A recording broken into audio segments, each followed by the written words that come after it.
Today we're going to discuss Chapter 8, and Chapter 8 is called The Cellular Basis of Reproduction and Inheritance. Now, I like to begin with cell signaling, and it's not necessarily part of Chapter 8, but I do find that it's really important, so I'm going to begin with that. Cell communication. So if you look at this image here, you'll notice that the cheetah is chasing the impala, and in order for the cheetah to chase the impala, there's a lot of cell communication that has to be going on. The eyes have to see the flickers of light as the impala runs around. The eyes have to tell the brain that this is the direction in which the impala is going, so the brain can tell the various muscles to turn, contract, relax, etc. in various ways to chase the impala. Right, the brain has to tell the heart to beat faster and the lungs to draw in more oxygen. So there's a lot of cell communication happening here. Each cell needs to know how to respond to external and internal stimuli in order to gauge a response. And you'll notice that this is a very old image, but it still works.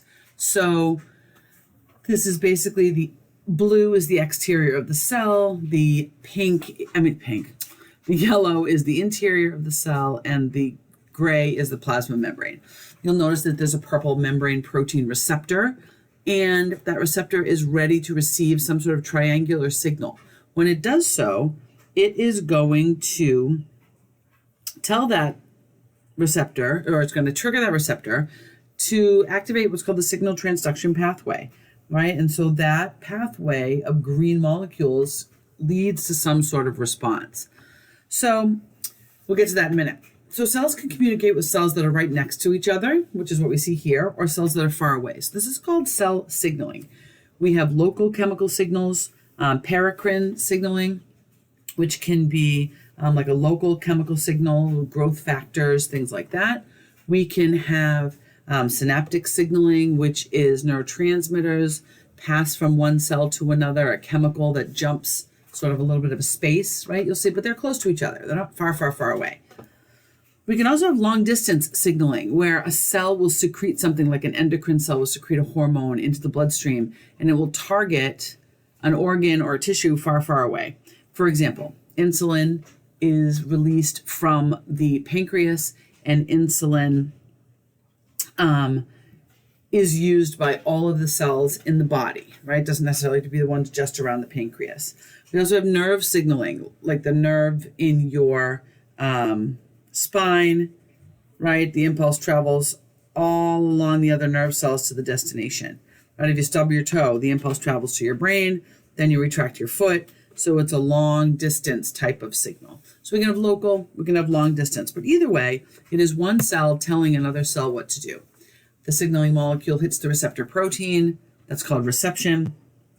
Then there's a transduction, meaning a series of relay molecules, a series of reactions, enzyme driven, right, that leads to some sort of predictable response, which means the signaling molecule causes something specific to happen. It is not something that happens randomly, right? It is a specific, because the protein is specific, right? We go way, way back to Chapter 3. The protein is specific, the molecule is specific, and the response is specific. So it is a specific set of 3 stages in cell signaling. So the receptors have to be present, right? The receptors have a specific structure and a specific function, and they have to be present on that membrane in order for the cell to respond to that specific signal. There are different types of receptors, a G protein coupled receptor, right? So here you can see the receptor binds with the G protein to get a response. There is a dimer type response, right? These are going to be tyrosine kinases. They are separate, and when the signal molecule hits the target, they join together to create a cellular response. Here we have ion channel receptors, right? The signaling molecule binds to that protein, opens it up, and all of a sudden we get some sort of ion flowing into the cell, right? This happens a lot in muscle contraction, right? We will get an acetylcholine that will bind to the muscle cell. That protein will open and sodium ions flow through and trigger action potential and muscle contraction. So there are 3 basic different types: G protein, tyrosine kinase, and ion channel. Now, these all basically work the same way. We have a receptor and we have a signal. So we have a signal, we have a transduction, and we have a response. So here's a really kind of a long, interesting one, but one you would understand. So say you're sitting in your room and you watch a movie and it's dark and all of a sudden there's a crash. Something hits the window, something falls off the shelf, and you jump a mile and you feel that tingle and your heart starts racing. This is what's happening. Reception. Epinephrine that is released from your, when your brain gets startled, right? Your body releases epinephrine. Epinephrine is going to bind to a G protein coupled receptor through the 1, 2, 3, 4, 5, 6 transduction steps. You'll see there are cyclases and kinases and phosphorylases, right? Remember that those are all proteins, protein enzymes. They're doing something. And finally, we get to the point where we're breaking down glycogen for glucose. The glucose is going to help you get up, fight or flight. So this is the fight or flight response when you get scared, startled. Epinephrine triggers the release of glucose by your muscles in your liver. But it is a reception, transduction, and response type of thing. So why am I leading with this before we get to chapter 8? I'm leading with this because cells, what chapter 8 is cells, cell division and cell growth. And without cell division and cell growth, right, we obviously can't survive. And how is that triggered, right? Cells divide and grow when they are triggered to do so. So it is a direct effect of cell signaling. All right, so this is an image of a cell, and you can see inside the chromosomes. Chromosomes are going to be, like we've talked before, they're going to have the DNA on them. They're going to convey recipes for our proteins. They are going to convey our traits, physical as well as some psychological traits. So from the very beginning, an organism has DNA. DNA is all the DNA in an organism is referred to as its genome. And the genomes contain the genes for our traits. Now, prokaryotes usually have one long, sort of a circular strand, whereas eukaryotic genomes usually are put on a bunch of separate chromosomes. The typical human body cell, right, is called a somatic cell, and it has 46 chromosomes and 23 matched pairs. So when our chromosomes are condensed, this is kind of what they look like. This is actually a duplicated chromosome. But really, let's see what I have next. Way here. So here we have chromosomes, right? And we have 46 of them. And so we need to look at how, if we're going to duplicate a cell, how are we going to make 46 copies, right, of our chromosomes? So the matched pairs of chromosomes, right, we have 23 pairs. We have 22 pairs of homologous chromosomes. They carry the same genetic information. The one pair in the human genome that would not necessarily be homologous would be the pair of sex chromosomes for males. Because in males we have an X and a Y, and we'll get to that in a minute. So we refer to the 46 chromosomes as our diploid number because we have 2 of everything. We refer to 23 as the haploid number, meaning half of our normal complement. So almost all of the human cells are diploid, meaning having 2 of everything, with the exception of the egg and sperm cells. Now the egg and sperm cells are called the gametes, and the gametes contain 1 copy of everything. Because if we're going to put an egg and a sperm cell together, we need to make sure that they have the correct total number of chromosomes. So an egg and a sperm will have 23, and a typical cell, like a skin cell or a brain cell, would have 46. The fusion of the haploid gametes, a gamete is an egg or a sperm cell, at fertilization results in a diploid cell with 46 chromosomes. All right, so we have to start using these words: haploid, diploid, chromosome, etc. Now, just because humans have 46 chromosomes in 23 pairs, it doesn't mean that that's what all animals have. Every animal has a different number of chromosomes, a different gender determining setup, right? We have the XY setup. There's sometimes an X naught, right? So there's all kinds of different things, ways in which gender is determined or sex is determined in an organism. So what we're going to do here is start talking about cell reproduction. So if I cut myself in my arm, in about a week or two, my skin would be healed and I would be back to normal. How does that happen? Because my cells are reproducing to fill in that gap, right? So cells reproduce by cell division from other pre-existing cells. So if you cut yourself, the cells on either side of the cut start dividing and growing towards each other. So we can divide to grow, right? From a fertilized egg all the way to a fully grown baby, and then from a baby all the way to an adult. We can also renew our tissue if there's damage in many cases. And for our one-celled eukaryote friends, that is their full reproductive cycle is cell division. Now, as we look at different organisms, right, here we have two amoeba. They're just going to reproduce this way. We can have cells for growth and development, and we can have cells duplicated for tissue renewal. All kinds of different ways and reasons why we would want to duplicate some cells. Now, there are different types of cell division, and the first one is binary fission, and that's just when a prokaryote basically copies everything and cuts in half. It's very easy to do because the prokaryote is only a plasma membrane, some DNA, and a couple of ribosomes. Not a lot going on there. So it's very easy for the chromosome to copy itself, and we'll talk about that in a minute. Then the two cells split in half. So that's called binary fission, and it only occurs in prokaryotes. So prokaryotes, it's rather simple. We'll just copy everything and divide in half. Between prokaryotes and eukaryotes, though, there was an evolution, right, of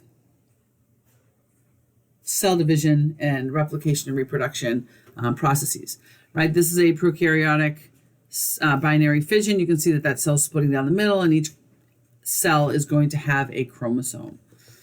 So here we have bacteria. They do a little duplicate divide. In our dinoflagellates, our early eukaryotes, right? We have that sort of setup in diatoms and yeasts. We have that sort of setup.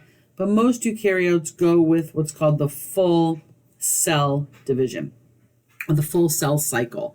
But there has been an evolution of this process, right? All right, so again with the bioflicks, you're going to want to go to your study area in mastering and watch your mitosis or cell cycle bioflicks. So let's start with some vocabulary. A chromosome. A chromosome is a packet of DNA preparing for cell division. Normally, our DNA is long and spaghetti-like and spread out. That's the only way the cell can use it.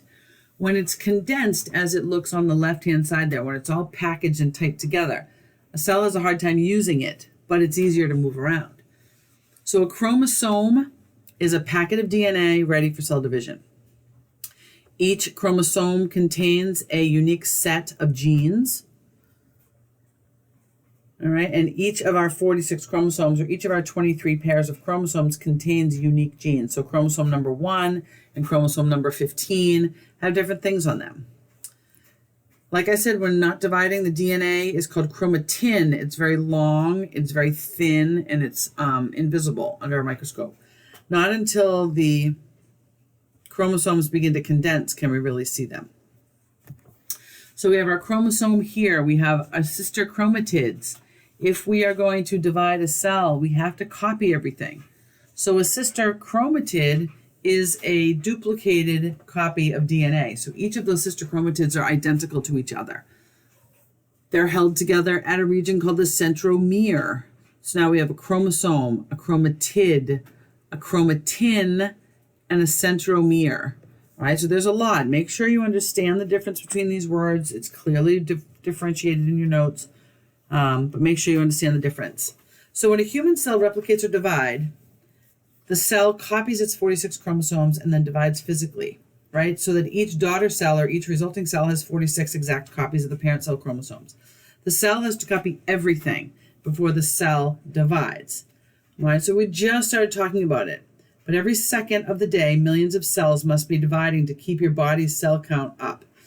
Most cells divide on a regular basis, but it's going to depend. Your skin cells divide very quickly because they're constantly being rubbed off on your clothing, when you scratch, just the air, when the wind goes by, flicks off a couple. And so our skin is constantly dividing. Other things like your heart cells or your nerve cells barely ever divide. We have what we have and they don't divide, right? So when you have a heart attack and you ruin a good portion of your heart muscle, you don't get that back, right? Because those cells don't divide. So each cell divides on a regular basis or not at all.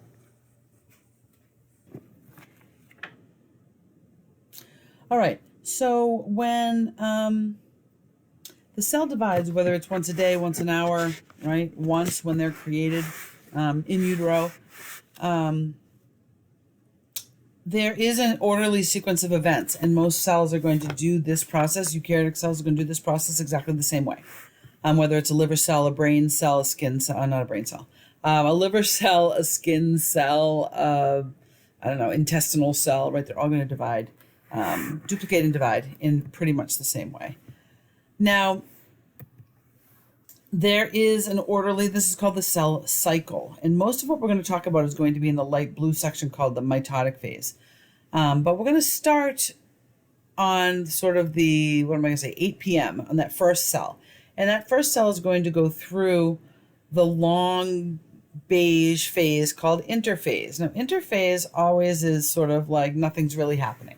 But interphase, you think about interphase as the phase at which the cell is able to do its job, right? Whatever that cell's meant to do, it's doing it mostly during interphase. It's 90% of the cell's life, and it's broken up into 3 different stages, right? And so those 3 different stages are G1, S, and G2. And the G1 is when the cell increases in proteins, increases in the number of organelles, right? Increases in size. The S phase is when the DNA actually duplicates or replicates or copies. That's an important one. We have to copy all 46 of our chromosomes. And then if we get to G2, then the cell division proteins are going to be synthesized and the cell is probably going to divide. Now, some cells that don't divide end up stopping at the end of G1, right? They increase in protein, increase in size, and then they just stay there, right? Some cells will go all the way through copying of DNA. If you get multinucleate cells, for example, our muscle cells, they don't grow, they don't divide, but they grow and they end up with multinucleus, but they don't go to the division. So in order for daughter cells to contain an identical copy of the parent DNA, there must be a method for copying that DNA. So we're going to sort of skip out for a second and start talking about what happens in the S phase, in the DNA synthesis phase. And this is called DNA replication. So as you can see here, we have a double-stranded DNA molecule. And you can see the A's and T's and C's and G's are paired with each other. Now what we want to do is we want to make 2 copies of that. So how are we going to do that, right? There are 3 options. We can go with what's the conservative model, or there were 3 theories. Actually, there's only one way it happens, but there are 3 theories. One was that we had the double-stranded DNA and somehow the cell makes an exact copy of it, but the parent cell DNA is fully conserved. In the semi-conservative model, it is that we split the parent cell DNA and make a copy of each side, whereas the resulting cells contain half of the parent DNA and half new. Then we have the dispersive model, and as you can see by the dispersive model, it just looks like there's light blue and dark blue, and light blue is new and dark blue is parent, and it looks like it kind of just happens haphazardly. Now, after a lot of research was done, it was found that letter B, or the semi-conservative model, is the way that this is, the way that the DNA is copied. So on the left-hand side, we have our parent DNA. So we have a cell, let's say in our skin, for example, we have a cut. We want that skin cell, we want that skin to heal. So those skin cells have to duplicate. Skin cells have to duplicate their DNA. So we're going to start with the 2 strands of parental DNA. And that actually, the DNA splits, right? Because remember, DNA is a double-stranded molecule. that DNA splits right down the middle. There's an enzyme called helicase, and helicase splits the DNA helix. Because that's only a hydrogen bond holding the A's and T's and C's and G's together, that it's easy for the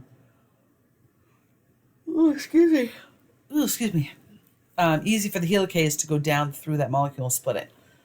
And so the nucleotides, once we get to letter C, the nucleotides, the free nucleotides line up according to the nitrogenous base pairing.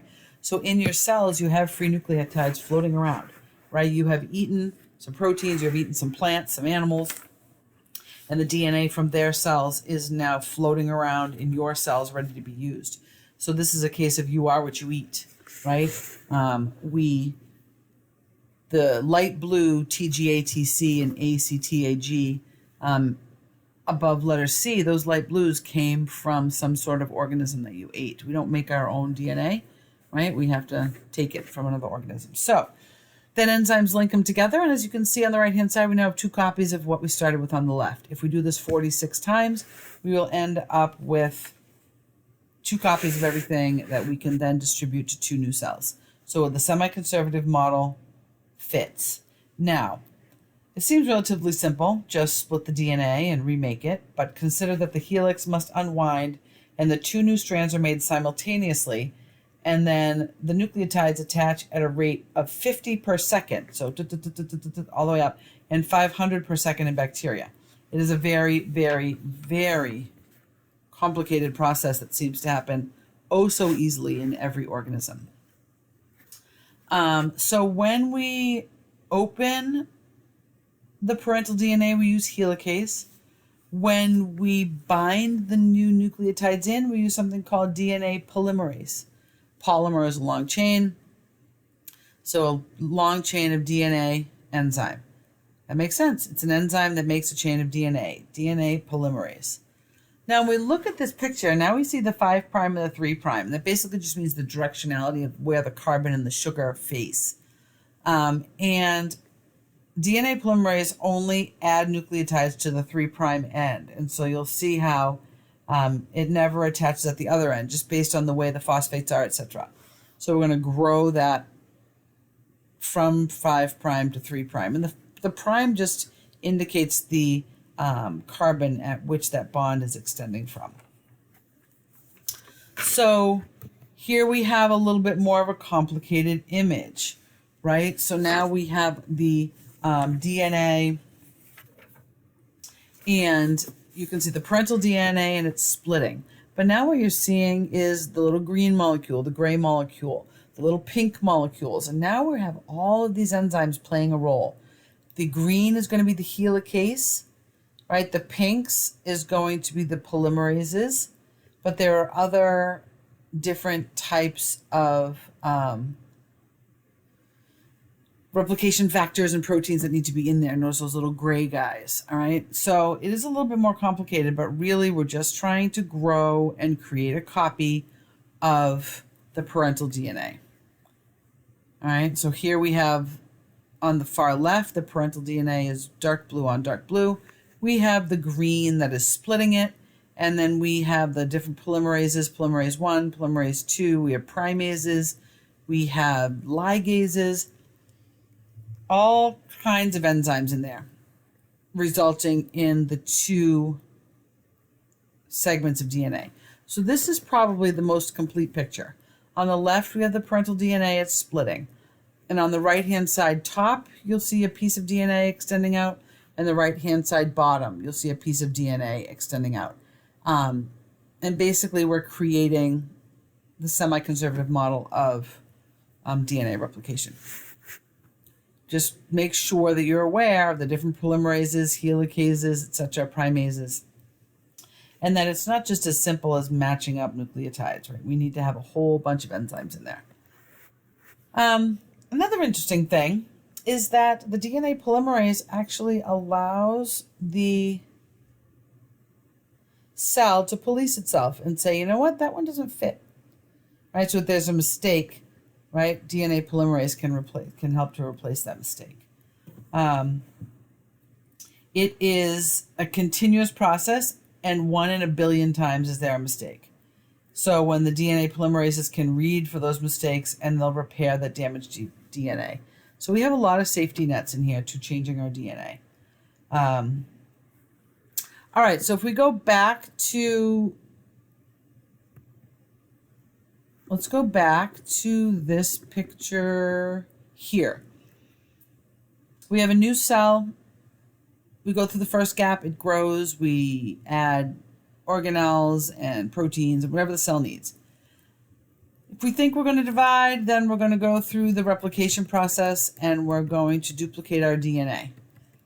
Once we duplicate our DNA, if we're going to actually divide, we're going to go through the gap 2 and produce the different enzymes and proteins and division proteins that will allow us to divide this cell. So interphase in the brown is going to be when we duplicate our DNA. You'll notice that the DNA looks very spaghetti-like, right? Very stringy. It's called chromatin because if the cell wants to use it, right, we need to make sure that we have exactly what we need. So it has to be loose. Now, if we want to move it, it has to be condensed. So you'll notice from left to right, the chromatin condenses into chromatids, makes it easier to move around. Once we move from the first column from interphase, we end up into the mitotic phase. Now, mitosis contains 2 processes, which is mitosis and cytokinesis. Mitosis is the nuclear division, and cytokinesis is the cytoplasmic or cellular division. Mitosis is unique to eukaryotes and rarely makes a mistake. Now, there are 4 main stages to mitosis: prophase and prometaphase, but prophase and then metaphase, anaphase, telophase. In mitosis, I guess we'll start here. In mitosis, right, that's going to begin right after G2. And what are sort of the key things that happen? You'll notice that the chromosomes begin to condense. You'll also notice that there are 2 copies of each, so that's already happened, because remember the duplication happens in interphase. So if sister chromatids appear joined together with a centromere, you see that yellow structure? That's called the mitotic spindle. The spindle is going to be a set of microtubules that are going to guide the movement of the chromosomes, right? Because we need to make sure we have 46 over here and 46 over there, and not the same 46. So the chromatin fibers are condensing and winding up. The spindle is beginning to form. The nuclear envelope begins to break apart, right? You can see it has little holes in it. And by the time you get to the end of what's called the prometaphase, we have the spindle attached to the chromosomes. The nuclear envelope is pretty much gone. So you can see that we've gone from that chromatin spaghetti-like DNA to these condensed chromosomes. Now we enter something called metaphase. That mitotic spindle is fully formed and the chromosomes are arranged in the middle of the cell, which is going to make it easy because we have 2 of everything. We're going to split those pairs. And in anaphase, what you can see is that we've split those chromosome pairs, and each of the sister chromatids walk down the microtubules towards the end of the cell. So you can see here we have the centromere comes apart and each individual cell goes to the opposite end. So that means 46 chromosomes go down, 46 chromosomes go up, and we end up with a cell that has 46 chromosomes in each, right? So anaphase is when the centromeres come apart, the chromatids walk towards each end of the cell. The cell begins to elongate. You'll see in the anaphase cell is a little more oval than the metaphase cell. Then we get to telophase. Now telophase is the reverse of prophase. We start to see a nucleus coming back, right? That's what that purple is. You start to see the chromosomes are uncoiling. They're getting more chromatin-like. So the spindle starts to go away. So telophase is basically the reverse of prophase, right? And when we're trying to create 2 new cells. Now at the same time, you'll notice another word up there called cytokinesis. As the nucleus is repairing itself and coming back to being structurally sound, the cytoplasm is also dividing. All right, and so here we see on the left an animal cell going through cytokinesis, and it's pinching in the middle. And on the right-hand side, we have something called cell plate formation, which creates a new cell wall between the two new plant daughter cells. So cytokinesis usually occurs at the same time as telophase, right? The animal cells form a cleavage furrow and basically just pinch in the middle, creating two cells. The plant cells have to create a new cell wall between the new cells. So that's called cell plate formation. Each of those cells have little vesicles containing cellulose, and then we make a little wall. But either way, we're resulting in two cells that have divided the nucleus and divided the cytoplasm and all the cell contents. Hooray. All right, so let's have a question. So what part of the cell cycle would you see a chromosome that looks like this? So step one, you want to think, is this long, thin chromatin, or is it a condensed chromosome? Because that tells you something. You also want to think, is it one copy or two copies? All right, so if I go back to these images, where do we have two copies that are tight together? You would say the end of prophase, and you would say metaphase. Because in interphase, you have chromatin. They are duplicated, but you have chromatin. In anaphase, they aren't duplicated, but they are still chromosomes. And then in telophase, they are neither. So the answer to this question would be prophase and metaphase, because that's when they are duplicated, and that's when they are condensed into this shape. So mitosis is the way in which cells reproduce themselves in tissues, but each tissue is different, right? Like I said, skin and digestive tract constantly. Liver cells only during repair. Nerve cells and muscle cells, cardiac, really never divide. And how do we do this? How does each cell know how to do this? Well, we end up with this, what's called the cell cycle control system. You'll notice this is a little bit different than what we saw before because we have these red checkpoints. Now, checkpoints are a way of regulating the events of the cell cycle. We have a checkpoint at G1, a checkpoint at G2, and a checkpoint at M. And if there's a go-ahead signal, then the cell will continue. If not, the cell stops. This is where that cell signaling comes in. We need to have some signals that say, okay, yes, pass the checkpoint and do the next thing. Otherwise, there's no doing the next thing. So the regulatory molecules are cyclins and protein kinases, and if the cell has what they need, then they will proceed. If they don't, then they shouldn't, right? Now, sometimes we know that cells, when they are diseased or cancerous, they're going to divide out of control. They're not affected by the checkpoints, right? And so that's where we get cancer cells, but we'll talk about that in a minute. So here we have on the top, without the go-ahead signal, the cell enters G0. So on the top left, we have a cell that's just going to stop at the end of G1. That might be a nerve cell or a muscle cell, or let's say a nerve cell or a cardiac muscle cell. Top right, we're going through G1, so we're gonna do the S phase. We're gonna duplicate our chromosomes. We might not divide though. The bottom right, the full go-ahead signal, we'll start going through anaphase and telophase and cytokinesis.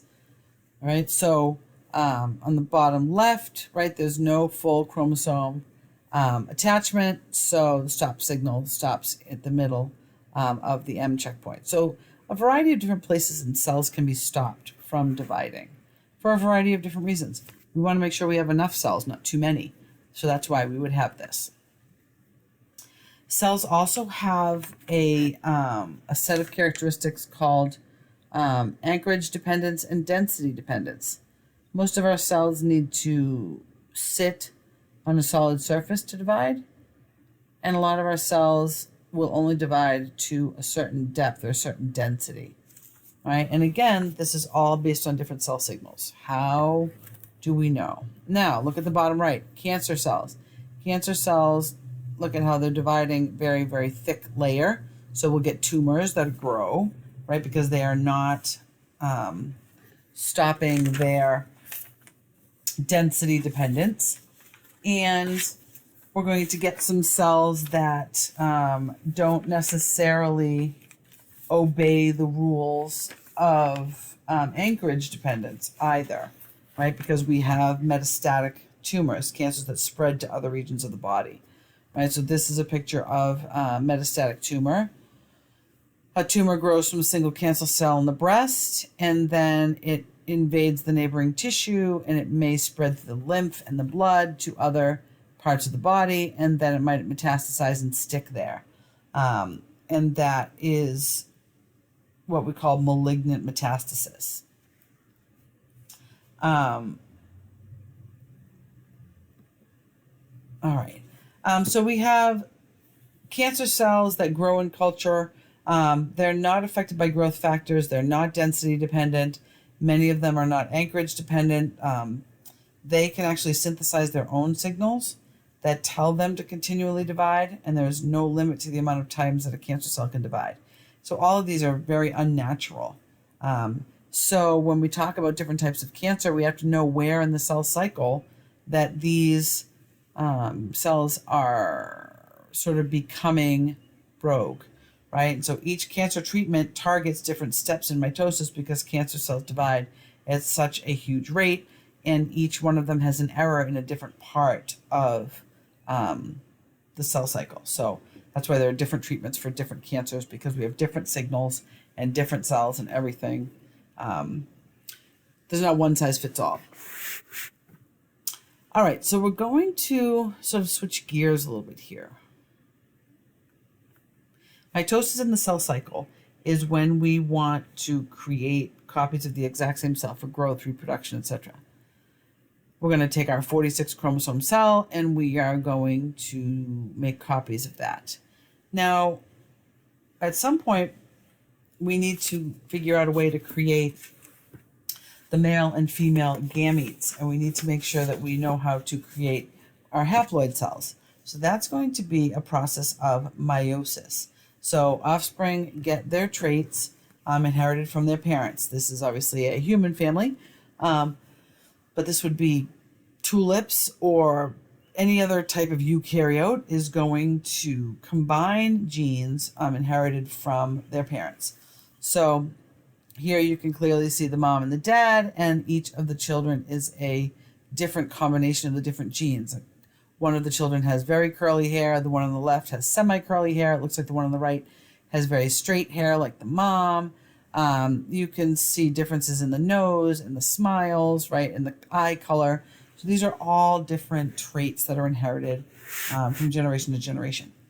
In order to do that, an egg and sperm cell have to come together and merge to form a full complement of chromosomes. So if we look at this picture, this is it's called a karyotype, and it is a picture of all of the chromosomes from a male person, because you can see the XY pairing on the bottom right. And so basically it's 46 chromosomes, it's 23 pair, 22 are homologous, meaning they code for the same thing, and that X and Y pair is a non-homologous pair. So what we want to do is we want to figure out how we're going to duplicate, divide, and then divide again to create a haploid cell. So our somatic cells have 46 chromosomes. Diploid, our gametes have 23 haploid. Gametes are made by a process of meiosis. It's a type of cell division that occurs in the reproductive organs. The process resembles mitosis in that there are interphase, prophase, etc., but there are a few big differences. We end up with 4 cells instead of 2, and the daughter cells are not identical to the parent.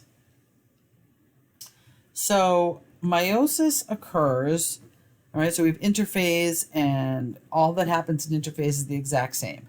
We duplicate the chromosomes, we start the spindle, all of that kind of stuff. But when it comes to the divisions, things are a little bit different. So the first thing that's different is you'll notice there are 2 divisions. We go from meiosis 1 to meiosis 2, because we're going to have, if you think about mitosis, we took the 46 chromosomes and we duplicated them to make 92. When we go through mitosis, we divide that 92 in half and we end up with 2 46 chromosome cells. In order to get 23, we have to go from 92 to 46 to 23. So there are 2 divisions in meiosis. but interphase is the same, right? We have the chromosomes, they duplicate, they condense into sister chromatids, etc. In meiosis 1, that's where the big changes happen. So again, go to study area, watch your meiosis video. It's going to really be helpful. So the main things that are different is in prophase 1. Now, the coiling up, the spindle, the nuclear envelope, all of that's the same. One of the key things that you'll notice when you look at this picture is that the chromosomes are now blue and red. That's to show the differences between what happens in mitosis and what happens in meiosis. So the two things that happen, or one of the most important things that happens in prophase 1, is that the chromosomes exchange segments. If you'll notice on the right-hand side, you'll notice that some of the chromosomes are red with blue tips, some are blue with red tips, and that basically means that they exchange pieces of DNA. This is called crossing over. This is a uniquely meiotic meiosis 1 event where a segment of DNA is exchanged with its homologue. So it's basically taking the gene for blue eyes and exchanging it with the gene for brown eyes. So we're literally mixing up chromosomes in this, creating variability. Right? Why is variability important in a population? Right? Because variability allows a population to survive and reproduce when something goes wrong. So crossover, right, or the chromatids exchanging segment during crossover is the rearrangement of genetic information. We're creating more unique individuals. Unique individuals, right, offer a variety of things so that if and when something goes majorly wrong, there will be some organisms that will survive to reproduce. So crossover is a way to introduce variability into a population. It happens in prophase 1 only. It does not happen in metaphase. So you can see here at the chiasmata, we are now exchanging segments. That blue and that red have exchanged with each other. And now we end up with recombinant DNA.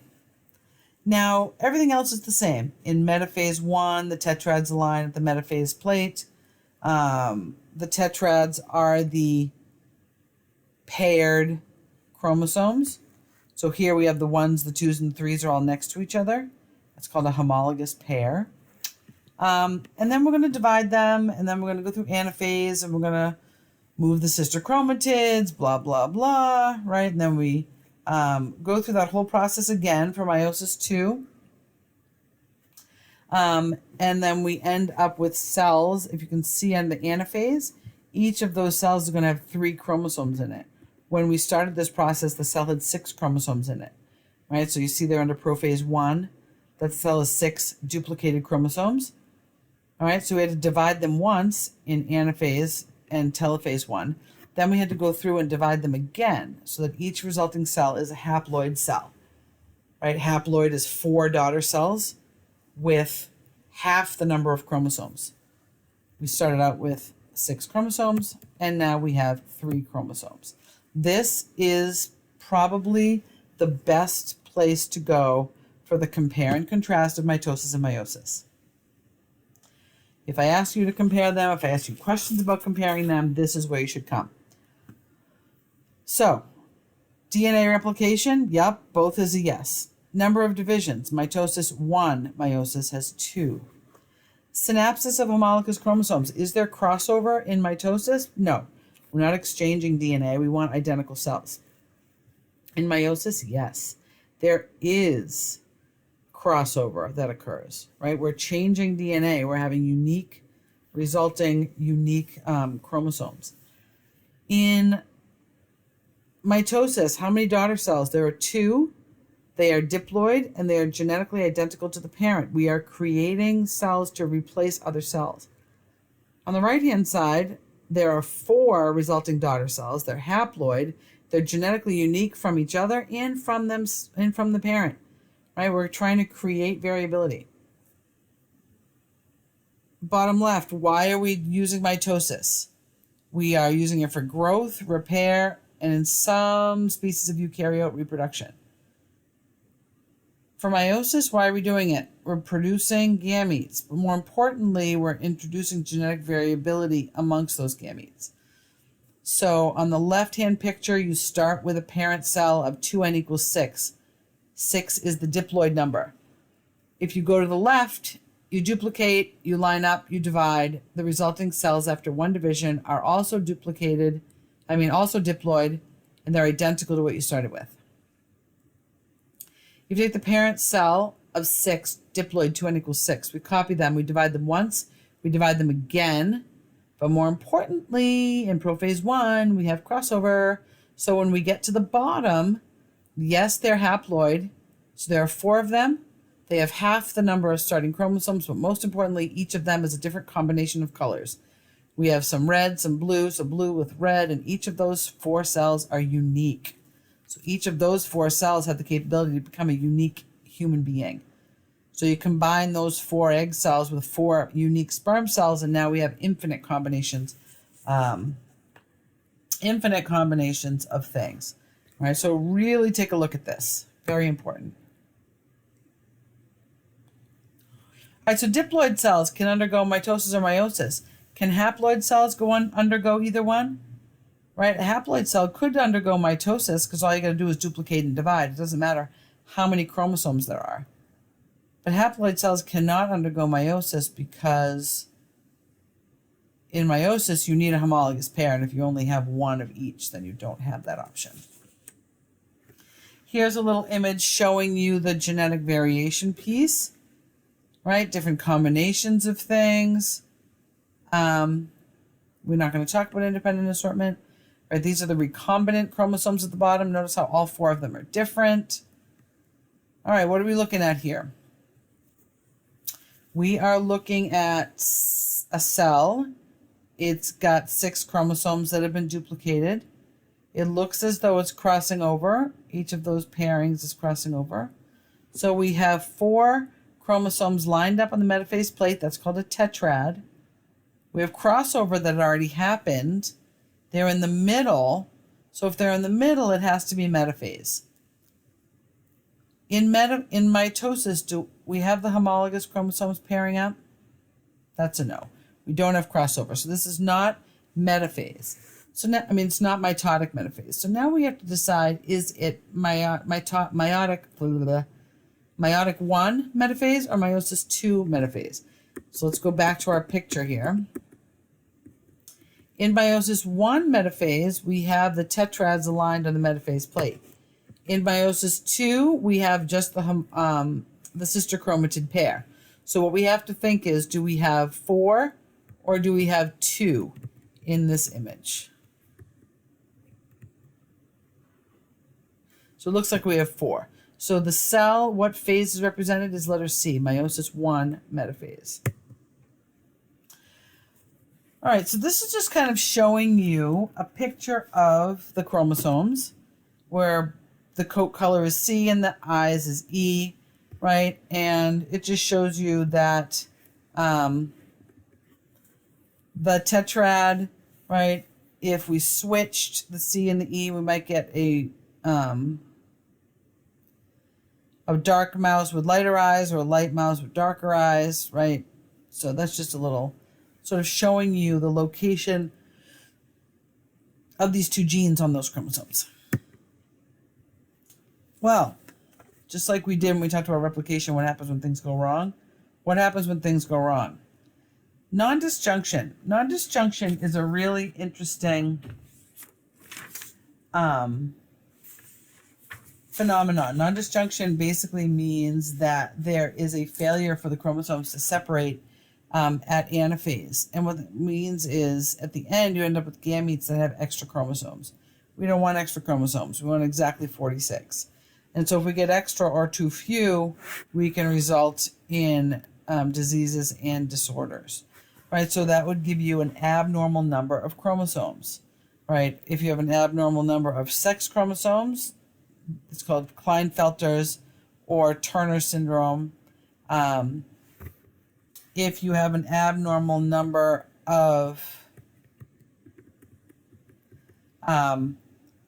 autosomes, for example, trisomy 21 or Down syndrome is an issue with the number of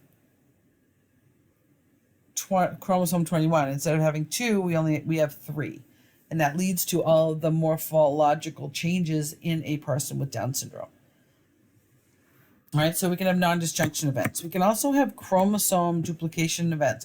Chromosome crossover attachments, right? We can delete or duplicate or invert or have a translocation event. So all of these alter the chromosome structures. An example of this is what's called CML, chronic myelogenous leukemia, where we have a piece of chromosome 9 is attached to chromosome 22, and that actually causes the increased production of a protein that leads to the overproduction of white blood cells in leukemia. So we're activating a cancer-causing gene by putting it on the wrong chromosome. So there can be crossover problems, there can be non-disjunction problems, all different ways to kind of mess up our chromosome number in our cells. All right, so that was quite something, right? Doing both types of cell division in one fell swoop. I understand if you had to stop and start a couple times. Go through, listen to the crash course, look at the videos, and let me know if you have any questions. Take care.